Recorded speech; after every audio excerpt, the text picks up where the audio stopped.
at this age, you teach basic fundamentals. You don't want to throw too much stuff on them. You teach basic skating, basic stick handling, and these are the basic fundamentals that'll last you the rest of your life if you learn to do them the correct way. So we don't flood the kids with 5, 6 different things. It's just 2 or 3 fundamentals in skating, 2 or 3 fundamentals in shooting and stick handling, and hopefully they end up grasping it and it can help them.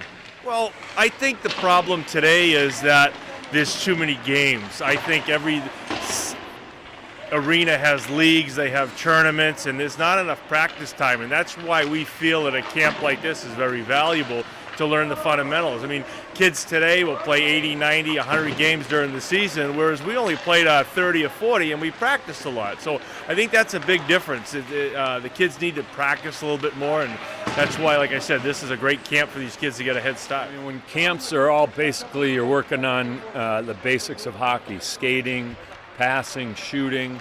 We want the kids to have fun, but it's the basic foundation of the camp. I think what's different here is you've had players with a lot of experience all the way through colleges, junior hockey, into AHL, and obviously into the NHL.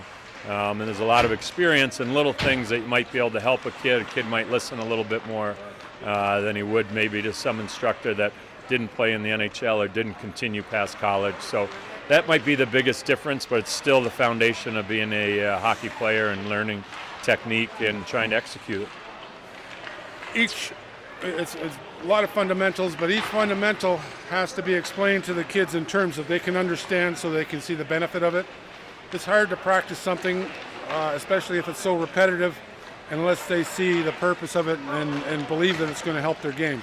So it's really important to take some time and explain that part of it, how it's going to translate into better results when you're playing the game.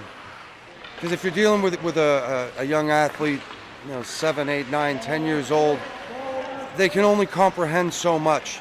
And to think they're going to walk away from a camp and, go play in the NHL the next day, it's just not going to happen like that. So what we do is we're very repetitive in teaching them the correct way. And there's no better joy, at least in my eyes, than to see a 6 or 7 year old who couldn't lift his feet off the ice to do a crossover, and by the 4th day, he's doing crossovers with confidence, feeling great about himself. So, our goal, if one of our athletes can leave maybe with 2 or 3, maybe 4 things they can carry with them, we're overjoyed with stuff like that.